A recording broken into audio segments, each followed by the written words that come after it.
మోహన్ బాబు దాడి ఘటనలో కీలక పరిణామం చోటు చేసుకుంది. మోహన్ బాబు మీద హత్యాయత్నం కేసు నమోదైంది. బిఎన్ఎస్ సెక్షన్ 109 కింద కేసు పెట్టారు పహాడీ షరీఫ్ పోలీసులు. బిఎన్ఎస్ 109 సెక్షన్ కింద 10 ఏళ్ల జైలు శిక్ష పడే అవకాశం ఉంది. నిన్న 118 సెక్షన్ కింద కేసు పెట్టారు పోలీసులు. తాజాగా లీగల్ ఒపీనియన్ తీసుకొని సెక్షన్లు మార్చారు పోలీసులు. ఈ నెల 10న రాత్రి జర్నలిస్టులపై మోహన్ బాబు దాడి చేశారు. మోహన్ బాబు దాడిలో తీవ్రంగా గాయపడ్డారు ఓ జర్నలిస్ట్. మోహన్ బాబుపై చర్యలు తీసుకోవాలంటూ జర్నలిస్ట్ సంఘాలు ఆందోళన చేపట్టిన సంగతి తెలిసిందే. తెలుగు రాష్ట్రాల వ్యాప్తంగా కూడా నిరసనలు మిన్నంటాయి. దీంతో మోహన్ బాబుపై పహాడీ షరీఫ్ పోలీసులు మరో కేసు నమోదు చేశారు. తాజాగా లీగల్ ఒపీనియన్ తీసుకొని సెక్షన్ మార్చి పోలీసులు కేసు నమోదు చేసినట్టుగా తెలుస్తుంది. బిఎన్ఎస్ 109 సెక్షన్ కింద ఈ కేసు పెట్టారు. దాదాపు 10 ఏళ్ల జైలు శిక్ష పడే అవకాశం ఉంది. పహాడీ షరీఫ్ పోలీసులు బిఎన్ఎస్ సెక్షన్ 9 కింద ప్రస్తుతం ఈ కేసు నమోదు చేస్తారు. అంతకుముందు 118 సెక్షన్ కింద కేసు నమోదైన సంగతి తెలిసిందే. అయితే సెక్షన్ మార్చి మళ్ళీ కేసు పెట్టినట్టుగా తెలుస్తోంది. 109 సెక్షన్ కింద ప్రస్తుతం కేసు పెట్టారు.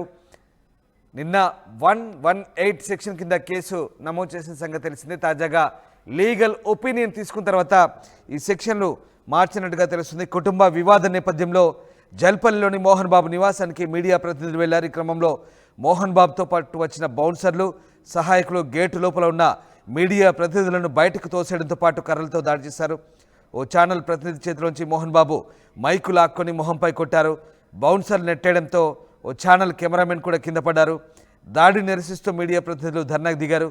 మోహన్ బాబుపై కేసు నమోదు చేయాలంటూ డిమాండ్ చేసిన పరిస్థితి. రాష్ట్ర వ్యాప్తంగా కూడా మోహన్ బాబుపై పూర్తి స్థాయిలో నిరసన వ్యక్తం చేశారు మీడియా ప్రతినిధులు. ఇక ప్రజా సంఘాలు కొంతమంది కూడా మోహన్ బాబుపై సీరియస్ అయిన పరిస్థితి. రాజకీయ పార్టీల నేతలు కూడా మోహన్ బాబు జర్నలిస్టులపై దాడిని ఖండించిన పరిస్థితి.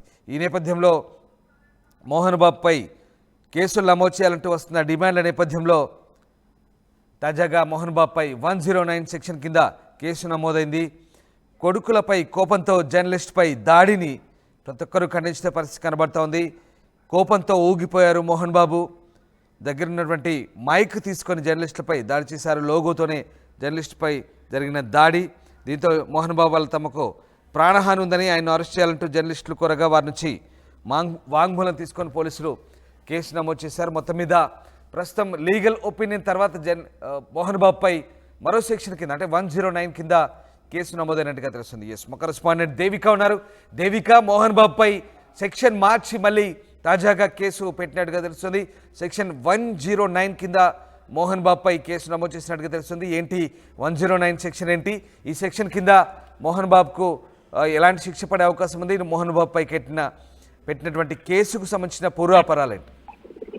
ఎస్ రామ్దాస్, 4 రోజుల క్రితం నుంచి ఏదైతే మంచు ఫ్యామిలీ నుంచి వచ్చిన వివాదాలకు సంబంధించి అవి కవర్ చేయాలని చెప్పి మీడియా ప్రతినిధులు అందరూ కూడా అక్కడికి వెళ్ళడం జరిగింది. అదే భాగంలో మొన్న కూడా అంటే 2 రోజుల క్రితం జరిగిన ఏదైతే వివాదం ఉందో అంటే మంచు మనోజ్ ఒక్కసారిగా గేటు బద్దలు కొట్టుకొని లోపలికి వెళ్తున్న క్రమంలో బాడీ గార్డ్స్, అక్కడ ఎవరైతే విష్ణుకి సంబంధించిన బాడీ గార్డ్స్, అదే విధంగా మోహన్ బాబుకి సంబంధించిన బాడీ గార్డ్స్ ఎవరైతే ఉన్నారో వాళ్ళు ఒక్కసారిగా మీడియా మీద దాడి చేయడం జరిగింది. అందులో ముఖ్యంగా చెప్పుకోవాలంటే మోహన్ బాబు కూడా మీడియా జర్నలిస్టుల మీద దాడి చేయడం అనేది 2 తెలుగు రాష్ట్రాల్లో కూడా సంచలనంగా మారిందని చెప్పొచ్చు. చూడొచ్చు ఆయన ఏ విధంగా దాడి చేశారనేది కూడా మనం చూస్తున్నాం. మైక్ ఒక్కసారిగా లాక్కొని మీడియా ఒక ఫలానా ఛానల్ ఏదైతే ఉందో ఆ జర్నలిస్ట్ మీద ఒక్కసారిగా 2 సార్లు ఆ మీడియా మైక్ తో 2 సార్లుగా దాడి చేసినది కూడా మనం ఆర్టీవీలో వేయడం జరిగింది. ప్రస్తుతం దానికి సంబంధించి ఎవరైతే ఆ జర్నలిస్ట్ ఉన్నాడో అతను ఇప్పుడు ప్రస్తుతం ఒక ప్రభుత్వ హాస్పిటల్లో చికిత్స కూడా పొందుతూ ఉన్నాడు. దీనికి సంబంధించి చూసుకుంటే అతని మీద ఎవరైతే మోహన్ బాబుపై దాడి ఘటనలో కీలక పరిణామం అని చెప్పొచ్చు. మోహన్ బాబు మీద హత్యా ప్రయత్నం కేసు కూడా నమోదు చేయడం జరిగింది.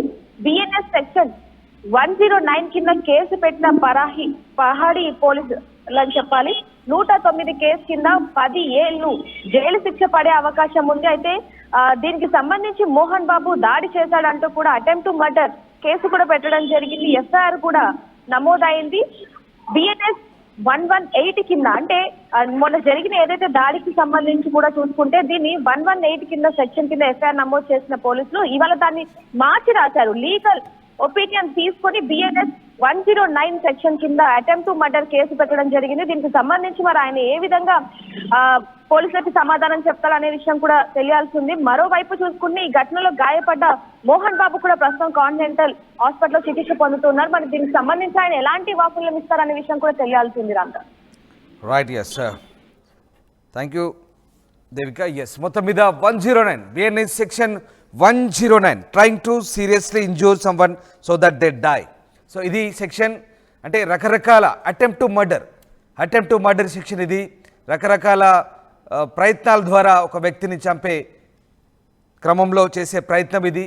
సో చాలా కోణాలు ఉన్నాయి అందులో ఇదొకటి సీరియస్గా గాయపరిచి దాడి చేసి వ్యక్తిని చంపే ప్రయత్నం, అంటే ఒక రకంగా హత్యాయత్నం కేసు. ఇది హత్యాయత్నం కేసు కింద ప్రస్తుతానికి కేసు నమోదైంది. Section 109 BNS 109 attempt to murder case. ఇది మోహన్ బాబుపై ప్రస్తుతం 118 కింద సెక్షన్ ఉంది. సో 118 అంటే పూర్తిగా తీవ్రంగా గాయపరచడం వ్యక్తిపై.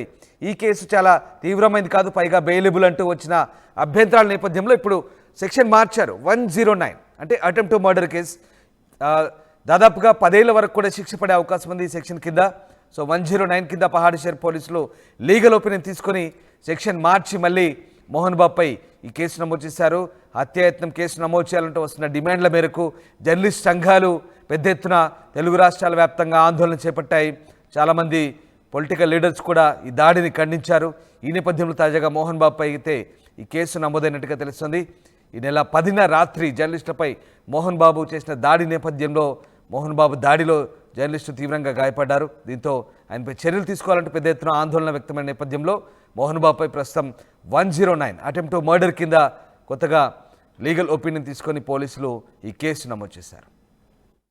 ఆర్టీవీ యాప్ వార్తల్ని క్షణాల్లో చదివే అవకాశం ఉంటుంది. ఒక న్యూస్ పేపర్, ఒక టెలివిజన్ ఛానల్ మీ చేతుల్లో ఎప్పుడూ ఉంటాయి.